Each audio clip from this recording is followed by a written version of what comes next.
to introduce our next presenter. Hasan Namir was born in Iraq in 1987. Hi, Hasan. How are you? Hi, Jeff. Good. How you doing? Yeah, not too bad. Awesome. You can hear me. I can hear Yeah, you. all good for sure. Always a plus, right? And so I understand you came to Canada at a young age. Yeah. You graduated from Simon Fraser University with a BA in English. And then your first novel, God in Pink, won the Lambda Literary Award for Gay Fiction in 2016. And you have a poetry book called War Torn as well. Uh-huh. Yeah. With Book Hug, yeah. Yeah. And I think what's funny, we're doing this westward movement of our hosts. So Elizabeth's in Toronto and Bob's in Saskatoon, and you're coming to us from Vancouver. Correct. Yeah. Earlier in the morning for you. Oh, yeah, but it's worth it for sure. All right, well, I'm not going to say anything more. I want to throw it over to you and to share a little bit about your book, The Name I Call Myself. Yeah, for sure. This is my book, The Name I Call Myself. What we'll do, I'll just read a couple pages from it, and then maybe we can discuss a little bit. Sure. So the illustrations is by Cathryn John, who is a wonderful illustrator, and it's published by Arsenal Pulp Press. They also published my first book, God in Pink, as well. So what I'll do, I'm going to read the text, and then I'll show you the illustration that corresponds with it. And I'm going to read a couple pages from it. The Name I Call Myself. My name is written in front of me. I try to say it over and over again. When I think of the name Edward, I imagine old kings who snore a lot. It is a name my parents gave me, but I call myself something else.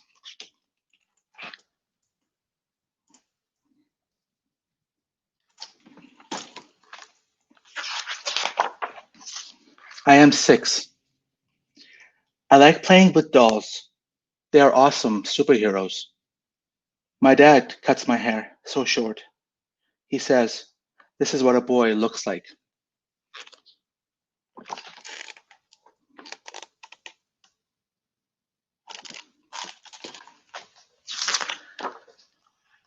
I am 7. I idolize my mom. I especially love the way she wears lipstick. I have an imaginary friend. They care about me more than anyone else.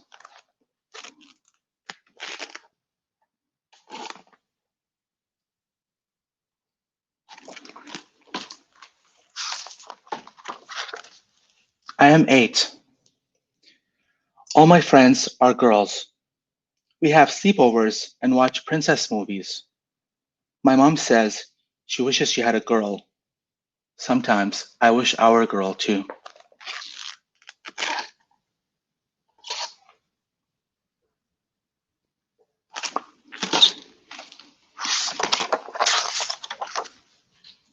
I am 9.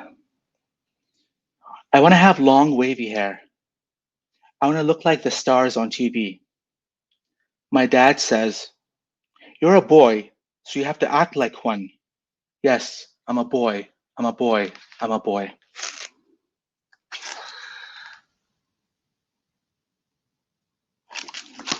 I'll read 2 more pages here. I am 10. I play a lot of hockey, but at home, I put on my mom's dresses. My mom finds out, so I cry. She says, "Next time, just ask first."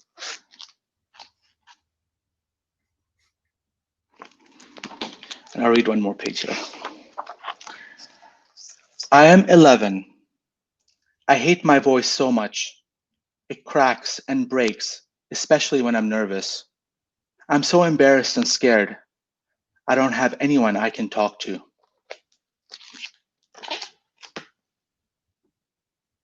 Okay, and I'll stop right here. Thanks for sharing that with us, Hasan. Thanks so much, Jeff. Yeah, it's a really powerful book, and Thank you. I think also the illustrations are very powerful as well.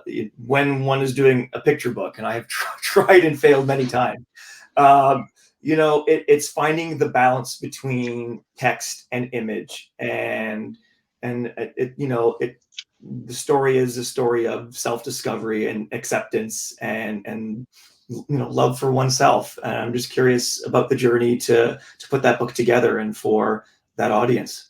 For sure. I mean, I've had this idea as long as I can remember. I was born in Iraq, and growing up, I've always felt different. I grew up in an environment where it's like either you're a boy or you're a girl. So it's all, it's the binaries and conformity. And I grew up feeling that I was in between. Like I felt like I could, I played with dolls, and I just always felt that I was different. So I've had this idea for as long as I can remember. It took quite a few years until once I became a writer and all that, and it was always just in the back of my mind. And so how it works is that I wrote the manuscript first, and then I was looking for illustrators. My friend Alex suggested her friend Cathryn John, and we clicked right away. Like she just had all these amazing ideas, and in terms of like form and just like how like the illustration can complement the writing. And and she sent me a couple samples, and I really loved like her work. And then I approached Brian Lamb at Arsenal Pulp Press. I sent him the manuscript, and he loved it. And then we started working together. And I asked him if I could just work with Cathryn John as the illustrator, and he agreed to that. They saw some sample of her work, and they had a lot of ideas as well. And so it was like quite a collaboration process between myself and Cathryn, as well as like everybody at Arsenal Pulp Press. There's so much passion like oozing out from everybody. So it was quite wonderful to work with people who believe in the work, and they have all these wonderful ideas. So it's sort of like a conversation that Cathryn and I had. I wanted the writing to complement the illustration, so I didn't want too much like writing. I let it like less is more kind of thing, and then the illustration sort of elevated the writing itself. So yeah, like it's definitely one of the best collaborations I've worked with, and I really hope this is just one book of many children's book in the future for me. So. Yeah. Are there other projects that you would like to work on, like for a young audience, like this one here? Are there any other projects that you're perhaps developing together? Yeah, I'm working on a book called A Yellow Dream right now. So I'm just working on the manuscript. So yeah, I definitely hope to write more and more. A couple of people asked who read the book wanted a sequel. So that idea, I love that idea. So I'm definitely going to work on that as well, and come up with other books. Continue the story of Ari. So something that I definitely want to work on for sure. Nice. I mean, one of the things that I thought is interesting when you're mentioning is just about your ability to collaborate with your artist at the time of putting the project together. It's often I get people asking me, I have a book and I did the pictures, or my friend did the pictures and I have the text, and what do I do? And I often will tell them, like, most publishers will just want the text, and they'll have their own idea of who they want to illustrate it. And I'm always very excited to see any visual that accompanies a book. I mean, someone's take on what I'm trying to do in text. So it must be, I'm just curious about the process of working together through this book, and how you would have worked back and forth, because I never get that opportunity. What was that like for the two of you? Yeah, for sure. And like you said, a lot of especially children's book publishers, they would, you just provide the text and they had their own illustrators. Mm-hmm. But in this case, I really insisted that I work with Cathryn, because I just, we see eye to eye, and I knew. So I asked Brian if we could work with her, and he agreed, because they saw sample illustrations and they really liked it. So how it works basically, we did a lot of Skype. It was all through Skype. I mean, she's local as well, but we just through Skype, and she would send me a couple samples, and how she envisioned it, and then I'd be like, oh, this works, and all that, and then we would send it to Arsenal. So they had a rough for the illustration, all the concepts and everything, and then they put in their ideas. They said, oh, this works, this doesn't work. They would like to see it a bit more vivid, and then Cathryn just blew it out of the park. She came back with like just exactly what they wanted. So she was definitely so wonderful to work with. Very always available whenever it needed to be, and so just as passionate as I am. So it was just wonderful as well to work with that. So we would then work through the rough draft. They Arsenal would have like ideas and thoughts, and then she would go back, work again, and then come back, and then we sent them the sample illustrations with the text. And of course, with the text itself, I also worked with Shiro Zwolinski, our amazing editor at Arsenal Pulp Press. So we worked on editing it, and making sure it's, as best as it can be, while like Cathryn was also working on the illustrations. So there was a lot of things happening at the same time. And yeah, and then at the end, it all just came together and was quite wonderful. Nice. I like that you mentioned the editor as well. I know that we always get the author and the illustrator's names on the front of the book. And I've just been a firm believer that, the editors are the unsung heroes who don't always get the credit that they deserve. They do an amazing job. Just not to take away from the author, but just, the role of editing. And I think even as a classroom teacher, the idea that you can go back and fix your mistakes and not just mistakes, but fix the text so that it is the best possible version of the text it can be. I'm curious for you how, in a book where the text is quite, I'm saying minimal in that it the illustrations enhance, very simple aspects, I guess, probably they're taken from your personal experience. How hard was it to kind of choose these key themes and key ideas for you and to distill it in a picture book like this?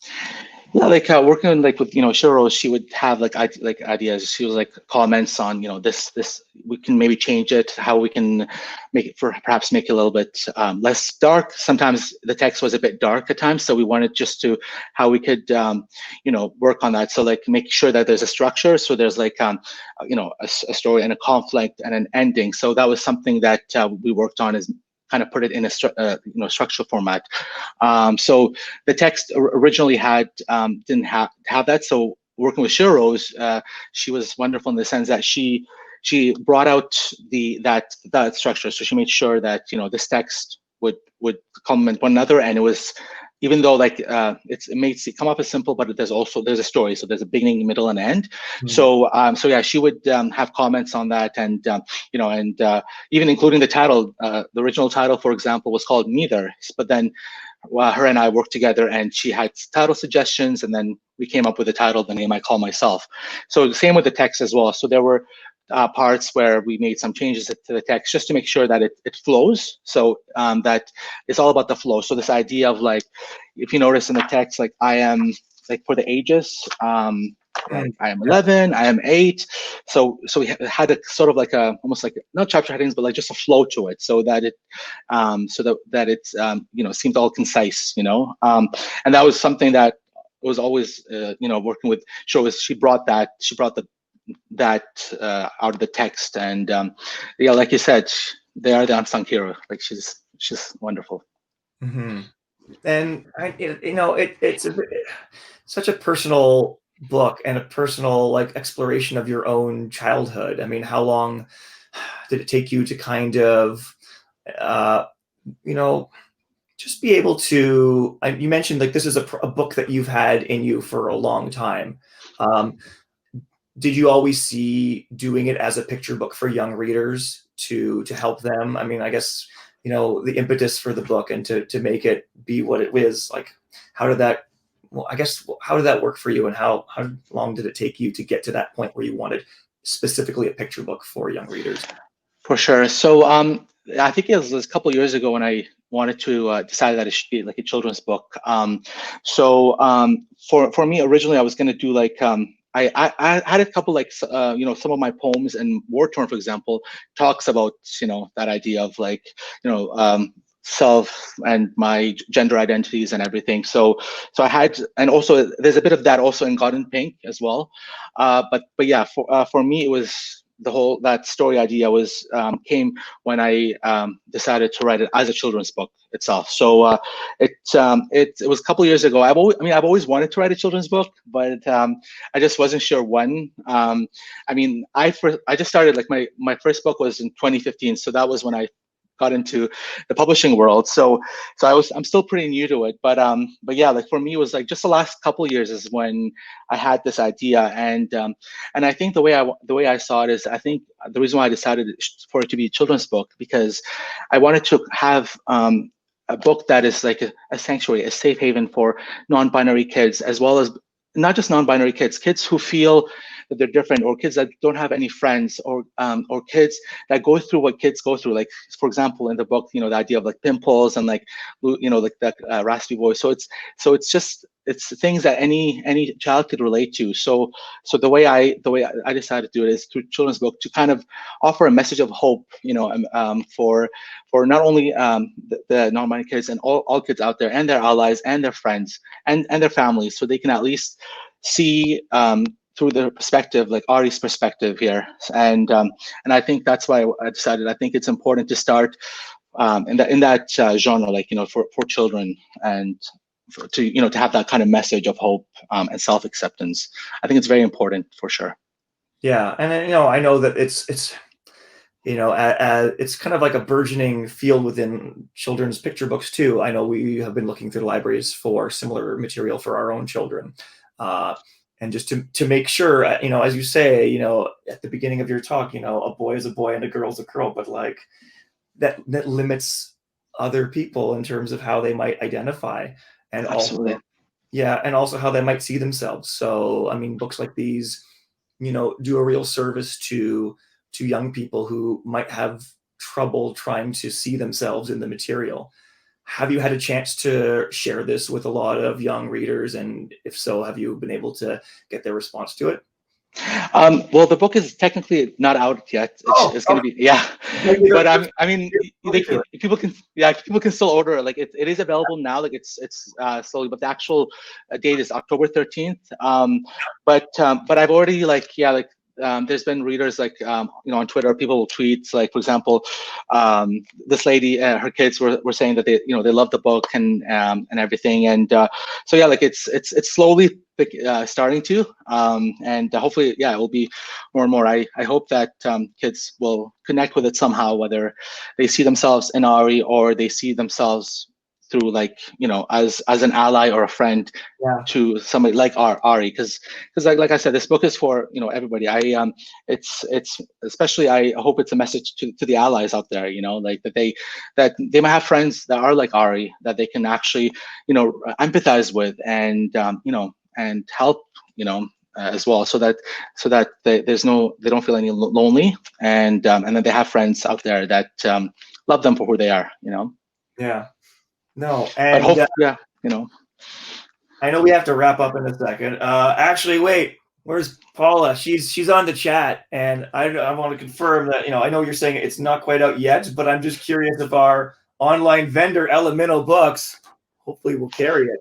That being said, where else can we find this book? So if we go look for sure. Yeah, so you can order directly from Arsenal Pulp's website, www.arsenalpulp.com. And I believe it will also be like, your local independent bookstore and local bookstores. I believe it's slowly, I think it is on that website as well. So it is, yeah, Illumina. And and it will be available soon in also all the major bookstores starting October as well. Awesome. Well, I'm going to keep my eyes peeled for that one. Thank you so much for taking some time to share your story and your experience with us. It was awesome. Thank you so much, Jeff. I appreciate it. Thanks so much for having me. Take care.